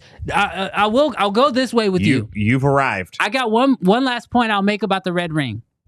Don't buy it until you're ready to buy them. Yes. Because when you have one red ring in your bag, glazing, and everything else got a Krispy Kreme. Everything else got a silver ring on it. Shipley. You be feeling like an imposter for real. He's out of the closet. What are you talking about? That sounded like a lot of glaze. What do you mean? Ain't nobody look. It ain't glazing. I'm just telling the truth. I own red ring Canon glass. You better be prepared to buy every lens that daddy makes. I'm just saying, if you go in and you only have one, every other lens you buy after that, you're going to feel almost obligated to buy more red. When you started buying red ring lenses, did you go buy a cheap lens after it? Or did you look for the next red ring? I did. But it's just because they're unsustainable. I've got the 51.2. I've got the 16 to 35 2.8. I stepped back on the 85. The 85 I had to. I couldn't spend $1,600. I just didn't buy the 85 at all. I bought an 85, the 85 1.8, but I just cannot do the 1.4. The 1.4 is the one that had the image stabilization, though. Yeah, I don't care. I just couldn't. The 85 was just too expensive. Yeah. And then to be fair, I bought the Sigma 35 1.4, the Art. Now, see, that was as sharp. That was actually what I did with EF. I was like, if I can't afford the red ring, I'm not going to buy a cheap Canon. I'll just put a totally different brand on there and nobody will know the difference. For sure. Gus, the red rings on EF, they're great. But RF, there's something different. There's something different. They're different. It's annoying. I said this the very first time I touched a Canon R. Like EOS R? Yeah, EOS R. Okay. The day that the R and the RP came out, y'all are all cheaters. Y'all are cheaters. Yeah. Like, photography is cheating now. Yeah. Like, everything's in focus. Everything is sharp. Everything looks great. Your hit rate's incredible. Bro, you put it in TV mode, hand the camera to your wife, send her on a photo shoot. Send her on a photo shoot. Send her on a photo shoot. It's all cheating now. Bro, I remember. You don't know what it was like to suffer. I remember shooting on the 1DX, taking, like, this is when I was working at U of H. And I was photographing for magazines and billboards where focus was crucial. I remember having, like, I would move the point to their eye, half shutter, hold it, reframe my shot, take the photo, and then have to look at it and be like, God, please be in focus. Like, I remember the boop, boop, when that was the reason. You change settings on a DSLR and it does nothing in the viewfinder. You're hope you're looking at the metering, nothing changes. That's the reason. That reason is the only reason why I ever looked at Sony was when I saw eye autofocusing. And so I bought I think I bought a A7 III and a Tamron, and I went out and took a photo and I was like, oh, this is not fair. This is literally not fair. I was finishing jobs so much faster that, like, I would, like, book, like, a shoot with the school for, like, an hour, be done in, like, 25 minutes, and they'd be like, all right, cool, like, what else do you have planned? And I was like, oh, I'm good. I got what I needed. Seriously. Like, deuces. Seriously. The edits felt faster too, because I wasn't, like, combing through a bunch of out of focus stuff or stuff that, like, oh, it hit the nose instead of, nah, bro. 100%. Bro, it was so good. The hit rate from my 1DX Mark II to the Canon R upped it by 50%. Like, it's wild. Yeah. Wild. So, yeah, that's why we keep saying, I think because we've been doing this for so long, we'll say stuff like, any camera that's come out in the last 2 years is amazing. Yes. It's because we remember what cameras were like 10 years ago. And we thought they were amazing. If you have a DSLR in your closet, get it out of the closet, take a few photos, and appreciate what you have in your bag right now. Yeah. And if you're still shooting on DSLR, you're a real one. But you need to upgrade. Ezreal said, question, Brandon, Lumix gives us a Lumix S Pro 35 f1.4. How happy would you feel? First off, us is a very strong word. Guys, us is crazy. Make him stand on business. Us is crazy. Make him stand on business. No, if I'm being very transparent, I've already kind of explained my thoughts on lenses at this point. It's going to be very hard for me to buy dedicated lenses for dedicated cameras. Like, at least like the way I did with Canon. Because I just understand that, like, I want as many paintbrushes. It's your first love. We know, Brandon. You're wild. You're wild. I'm moving on. All right, last deal. If y'all did not know, just because we've been talking about a whole lot of DP stuff today, Aputure, they have done it. Yes. They have finally finished up their, well, they're probably not finished, but as far as I'm concerned, everything is at a place where now you can start really making some moves. If y'all didn't know, Aputure. I'm mad. Oh, I'm sure you're mad. I'm mad too. I got a lot of Aputure stuff. I got a lot of outdated Aputure. Aputure. Old tech. Can I get an update process? Can I send my Nova in and get the Blair engine put on it?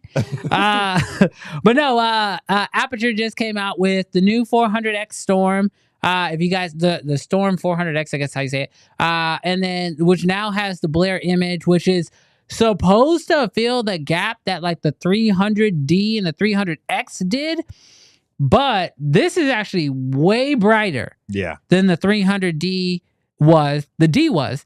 It's obviously brighter than the 300X. And it has the new Blair engine. Way more color accurate. Way more color accurate. But then they also went and updated the Novas as well, which was kind of like, I don't know if you saw the sale, but they did a sale on the old Novas. And like the way I was like, I could use one more Nova, especially for the new office space. And I was so close to pulling the trigger because they were like on a crazy sale, like 25% off. And I was like, that's insane for a Nova. And then to go back and drop the new Novas with the Blair engine, bro, I'd have been so mad. I saw their little update where it looked like they were on a trade show, but they're like, hey, we're going to fully release it at IBC in September. I think it's September. Anyways, but they upgraded their Novas, and gosh, I have to tell myself when I turn on my lighting right now, it's good. It's good. Yeah. It's good. It's fine. It's fine. It's fine. It's really good. I feel like the Blair lights are like the red rings. Don't buy one. Don't look in that direction until you're ready to outdo everything. Because I was on a set a few months ago where somebody showed up with the ADCs and they had a few of them. And I had my Novas out. And I had I love using my Nova, obviously, for the RGB. That's like the main reason why I get them. Nice spill, great color, everything's good. I had a magenta light turned on the Nova. And I was sort of like replicating like TV and stuff. Tell me why somebody pulled up the ADC and was like, their little light. They were like, what hue are you at? And I told them I was like 300 and something, whatever. And so, and it's all Aputure, right? It's the same numbers. App works the same. We're on the Sidus Link app. They put the exact same light number on. Turned on their light, made my light look ashy, bro. Have you ever seen a light that looked ashy? That's what my light looked like. Washed out, bro. It looked like it dim, bro. It looked terrible. I was like, all right, go put that in daylight and stick it through the window. Like, I don't want to look at your ADC no more. So I'm telling y'all right now, the new Blair engine is it. It is different. When Aputure started coming out with their, obviously it was a couple years ago, with their new lights. When they started coming out with the 600D and the Novas, I was trying to keep up with them, just like with cars. Buy Novas, buy the 600D, even bought like a 120 Mark II. They just like kind of hit like F1 speeds where they just took off. Well, you could tell they wanted to replace everything. I can't keep up with y'all. I'm just gonna be happy with what I got. I'm not gonna look over there. I know we got 10s over here. I'm happy with my 8s. Bro, it is. I feel like, you know what it was? Is when they dropped Amaran. They're like, you're holding us back. They dropped Amaran, made them their own brand, and then Aputure was like, all right, you see this whole lineup? Let's replace it in the matter of a year or two. Seriously. And they started with the 1200X, and they have not looked back. I don't know how I could. I don't know. I don't know how I could get over to the Storm lineup, because lighting is so expensive. It's so important. But at the same time, are we going to act like the last 10 years of video was trash? Yeah, no, I don't. So here's how I think I'm going to make the jump. I personally want to get the ADC kit. Yes. I don't know if you guys have seen this, but Aputure sells a phenomenally valued ADC kit where you get 3 ADCs, you get modifiers, you get power, you even get you get a mini softbox for one of them. Like literally, it's almost everything. Do they have stands in there? I don't think they have stands, but yeah, almost everything. But they have almost everything you need inside this kit.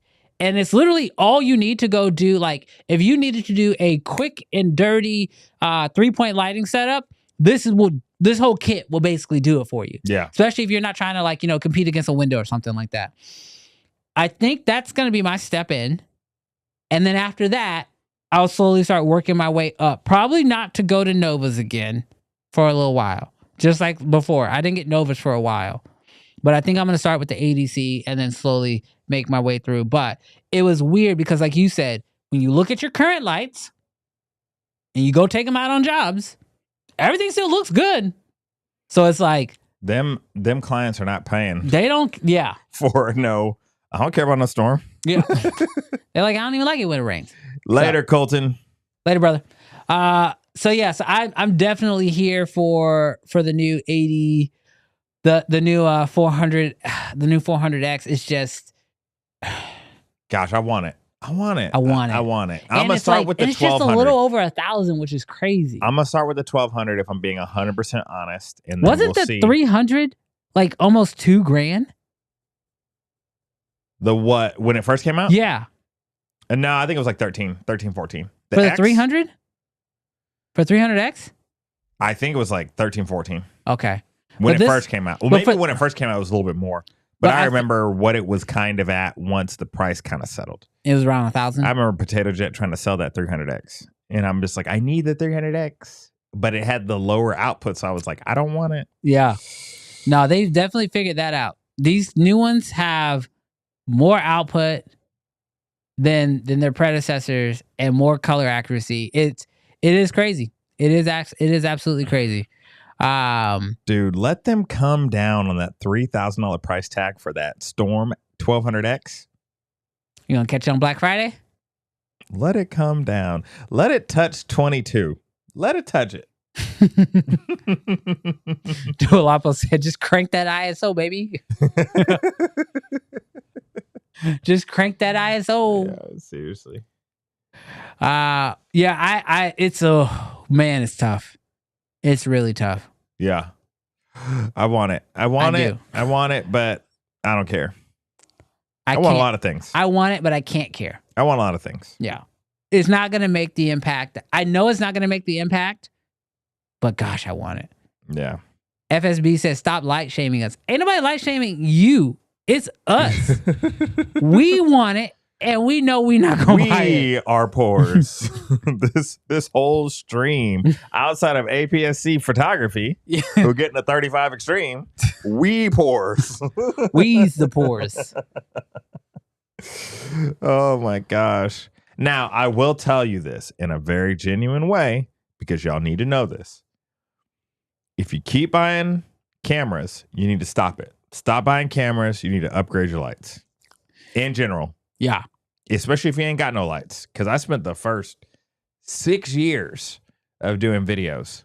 Buying cameras, buying lenses, buying cameras, buying lenses, buying some filters. Yeah. Never even thinking about lights. $1,000 light? Oh my God, what is that? Bro, a light will change what you do more than any other thing. Except maybe audio. But lighting will change your image more than anything. Yeah. Even in your little broke lenses and your little broke cameras, lighting will change it all. I'm just saying. This true. Reminds me.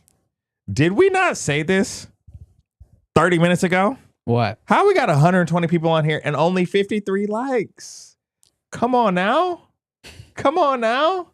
You know you trash.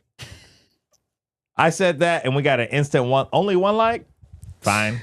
Okay, there we go. They decided. Take your phones out your pockets. Take your phones out your pockets and hit it. You caught me slacking on the likes. We appreciate it. We appreciate y'all hitting that like button. Okay, we've got some. So you can take your little dislike and leave. Don't stay on here. Okay, well, now that you officially insulted everybody, we do need to talk about the fact that we are opening up enrollment again. Oh, yes. So, for those of you guys who don't know, we actually run a mentorship program here through Uncensored and through the Creative Fam Academy, and it is very time sensitive.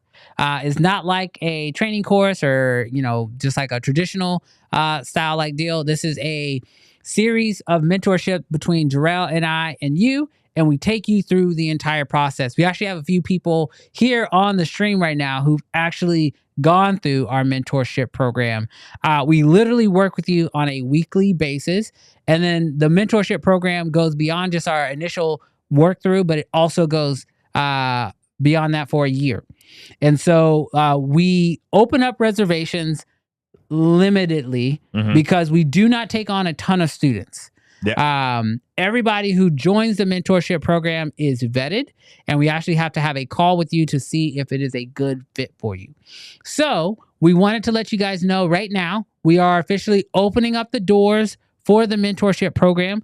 If you are interested in growing as a filmmaker, improving your business, trying to learn how to, just get more clients, how to sell, how to actually build your website, how to take your business, to that next level, you can sign up right now. If you check the link in the description, you will see that there is a link to be able to book a call to see if you can be a part of the mentorship program.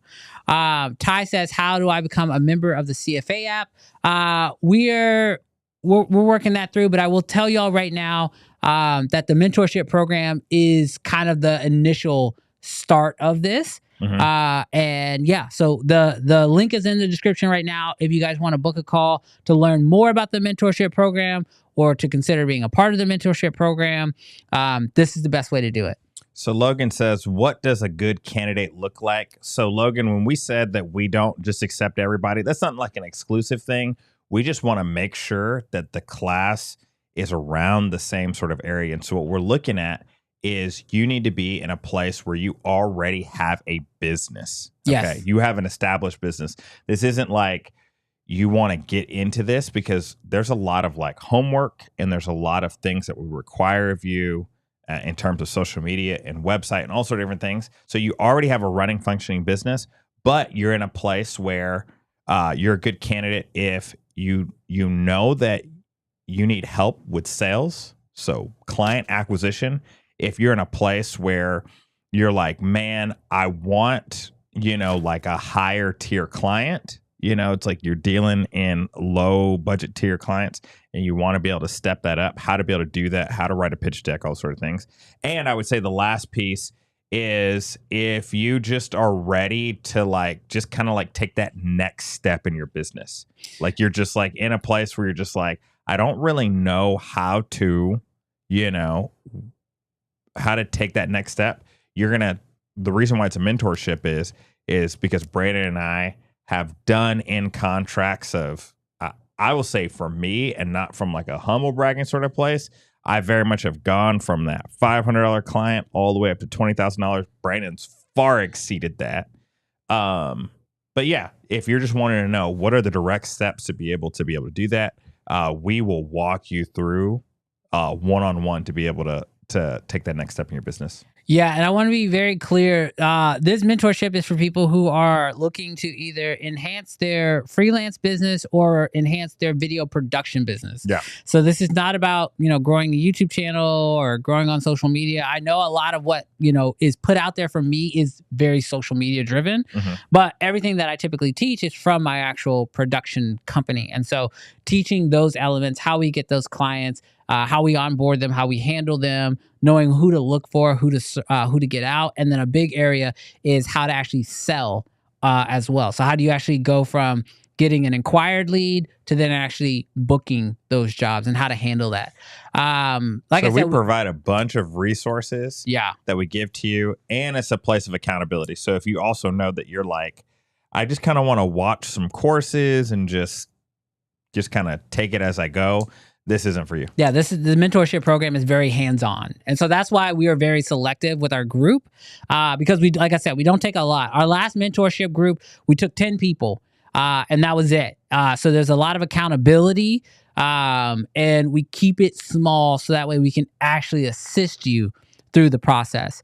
Harold's in here. He says mentorship is worth every dime. I appreciate that, Harold. And it was great having Harold in the group. Gus He says, y'all, the mentorship program works. Really help take your business to the next level. Helps you analyze your business and how it's viewed.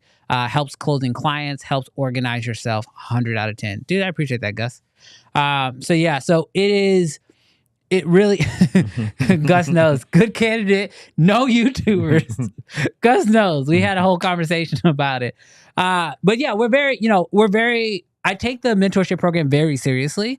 I block out basically the entirety of the onboard process for it just to focus on the mentorship program because I want to make sure we give you guys everything we can. So yeah, so if you are interested in doing that, link down below, sign up. We can hop on a quick call. I'll tell you a little bit more about it. If you're interested, you can sign up right then on the call. But there's not like a link to just go like sign up. Like we have to have the call. So if you wanna do it, book a call down below in the description. It be does. All right. Are you ready for some hot takes? We got a few minutes for some hot takes. We got a few minutes. So this has been a new series. We have been rolling for a while.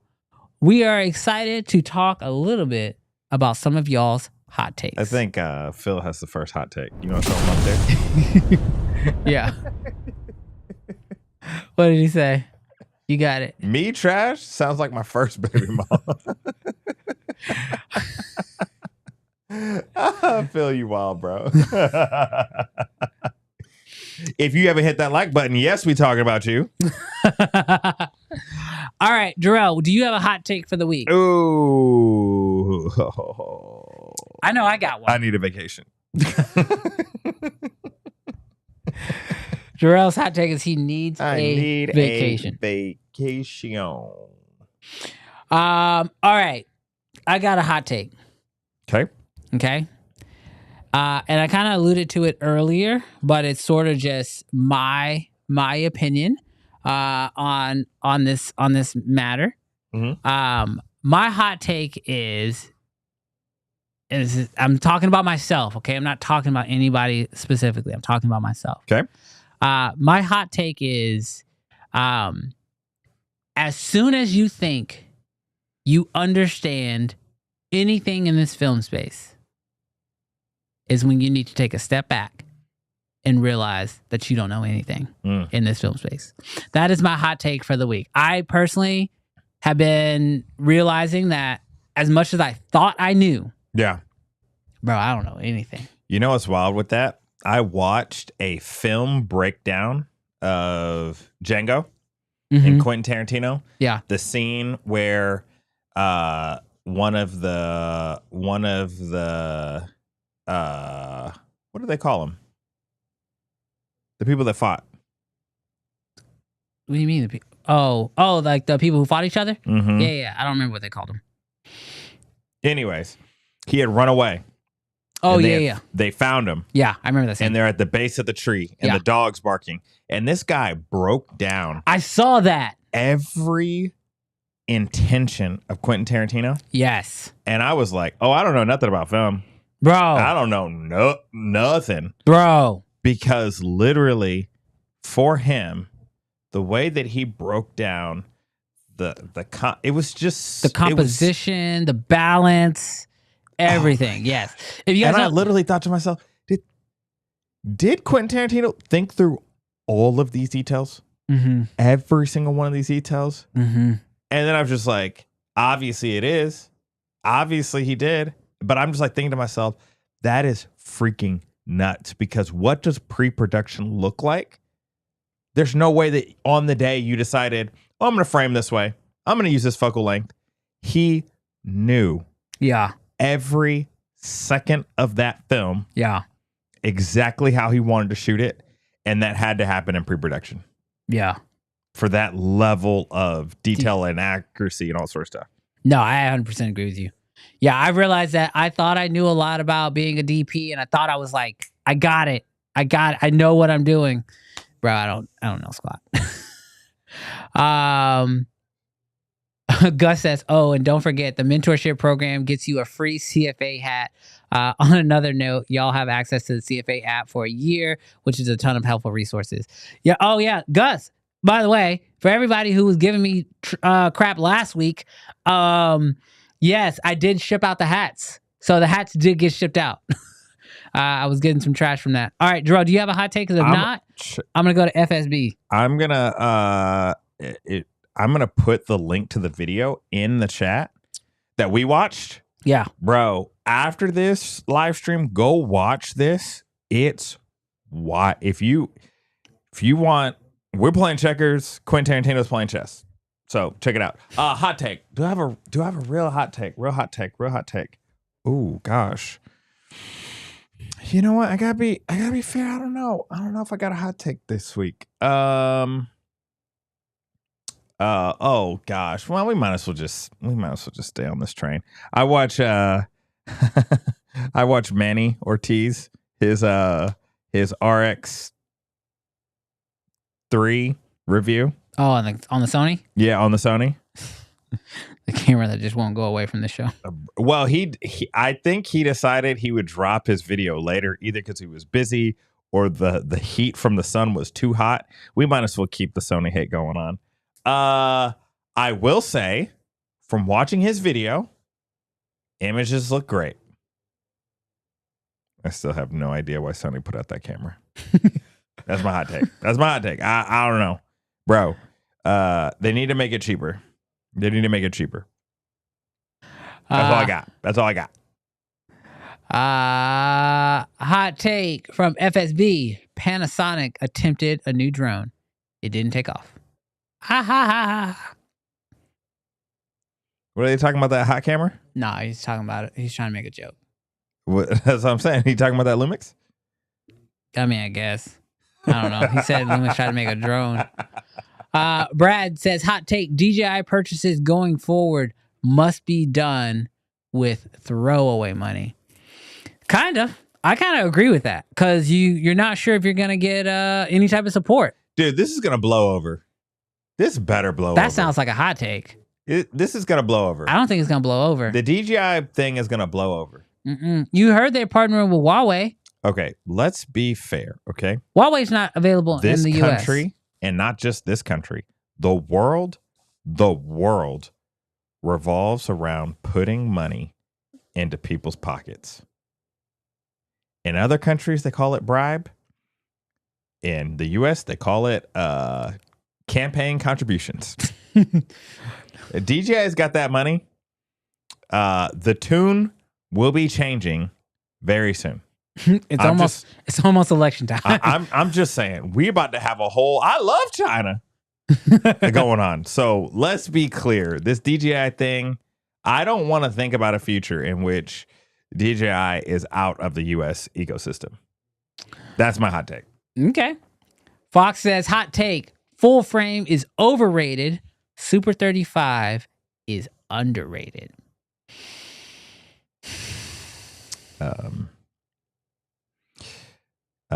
Let's change it to say full frame is properly rated. Super 35 is cool too. Medium format is underrated. So I think you put your photography hat on. He might be talking cinema. I would say the same. I keep it the same. Properly rated. Your KX is just properly. It's okay. No, I said it's great too. Okay. Run it back. Okay. Run it back. But medium format is underrated. Come out, Fuji. I think medium format is expensive. Eterna, come out. Oh gosh. Logan says, is my uncensored hat now forbidden merch? No. Uncensored merch is still available. Yes. Actually, I don't know if the link is in the description, but it's like linked to the channel. Uncensored merch still exists. Yes. But the only way to get a Creative Fam Academy hat mentorship program is to actually go through the mentorship program. So that's the only way to get that hat. It's only available through people who complete the mentorship program. Hot take from Duolapo. It doesn't matter how perfect the Nikon ZR is, the goalpost will be moved.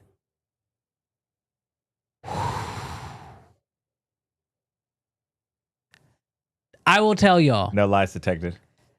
The ZR for me is the only camera that I know of that's on the horizon that has me at a pause. I hope it does everything we hope it does. But Duolapo, I think I agree with you. I think the goalpost will just be moved. Here's the tough part, bro. And I don't know how you keep rumors from not leaking. Mm-hmm. But, bro, if something's coming out down the road, bro, I hope that R&D was on it. Yeah. Because, man, the way that, the R&D starts 2-3 years before. And in this case, only a year and a half. A year and... Well, we don't know.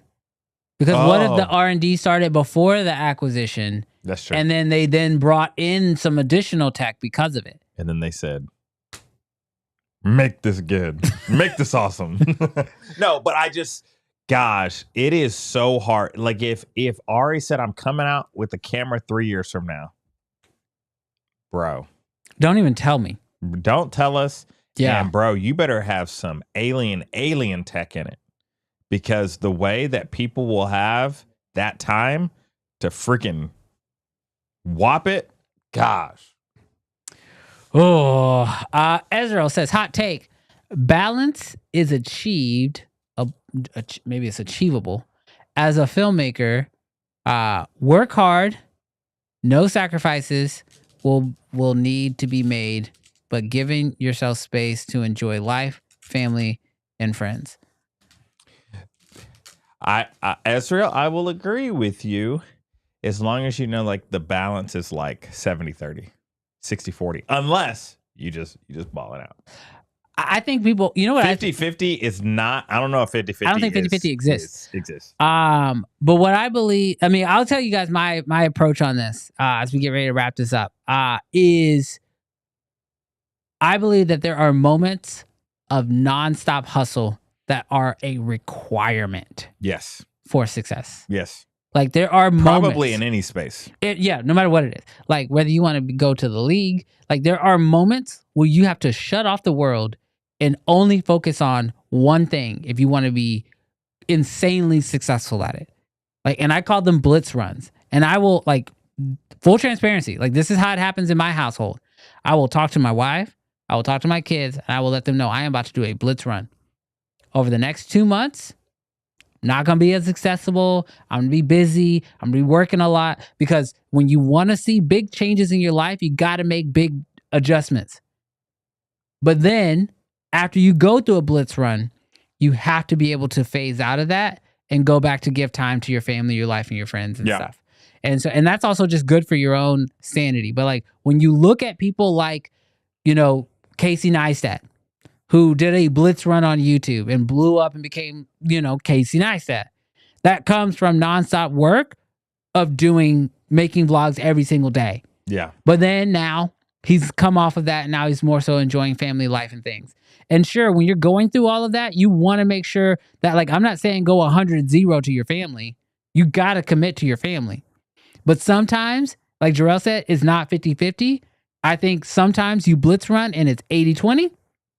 And then sometimes you come off and then it's 70-30, 70 for the family, 30 for work. So that's just my opinion. Go to Brandon's comment. What did he say? He's a fool. Even gold diggers have to grind at some. He's a wild, bro. Hey, audience. This is crazy. It's been a long time. It's been a long, stinking time that we ain't have no women's in the chat. No ladies in the chat today. Y'all can say ridiculous things like Brandon just said when there ain't no ladies in the chat. What'd I say? How was that ridiculous? Not you, the other Brandon. Oh. All right. We're going to blitz through these last few hot takes. Hot takes. The FX30 is not Super 35. It's just APS-C, but y'all keep falling for Sony's marketing. Not a hot take, just true. Hot take. L mount is supposed to be the more open mount, but somehow they have less brands actually producing autofocusing lenses. I think I agree with you. I think the issue they're going to run into is adoption. It doesn't matter how open your mount is if nobody's using your cameras. Yeah. So and in there, you have a lot of Blackmagic users, which is good. you have some Blackmagic users. There's a lot of Blackmagic users. Blackmagic users who have the L mount. You only have the Pixis and you have the 6K cinema camera. That's true. That's true. I was saying as a brand, but that does make sense. Yeah. Leica. Expensive, out of the question. That's expensive. That's tough. And then Lumix. So Lumix is going to have to genuinely bring the lion's share. Yeah. The lion's share. Yeah. And then it'll be more open. Yeah.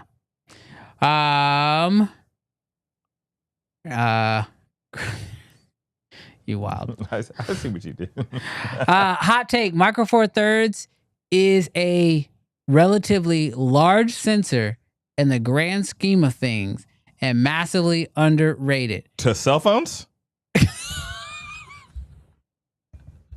Everybody's big when you compare yourself to something tiny. That came out. That did not. You should have thought that one through. I need to rewind that. I was like trying to dodging minefields. I was trying to formulate that in my brain. Rhett, long story short, no. That is a hot take because it's inaccurate. Oh my gosh. Hot take. We need Canon update to Open Gate. Yes. Agreed. We agree. Agreed. What did Logan say?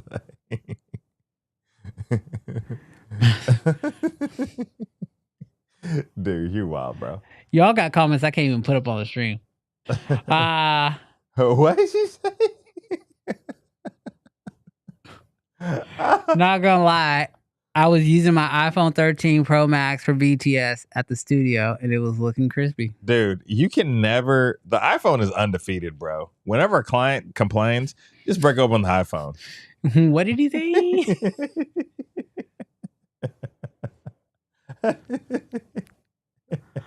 Oh my gosh. All right, Rhett, you get one more hot take since Jarrell just like demolished what you had to say.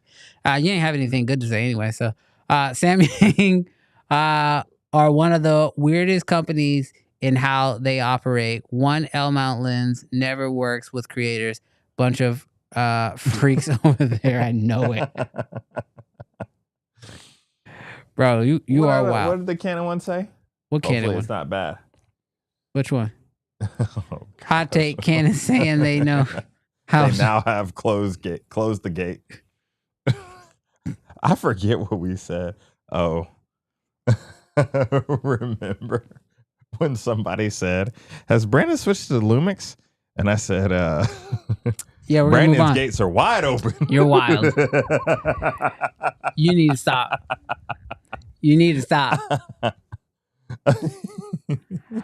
All right. Well, y'all, this has been a great episode. Full transparency. I have to hop off of here because I have a Zoom call I have to hop on in less than 30 minutes. Yes. But, y'all, this has been an amazing episode of Uncensored. We loved hanging out with you guys. If you guys have any thoughts or suggestions for the show in the future, we're always open to suggestions. So go ahead and throw those off in the comments. Also, just a last reminder, if you do want to potentially be a part of the mentorship program, I'll have it linked down below in the description. So that way you guys can actually sign up for a call. It'll just be a short call with myself. We'll go over all the details and I'll be able to explain everything. So we appreciate hanging out with you guys this week. Jarrell, any last words for the people? He out of the closet. Oh my gosh.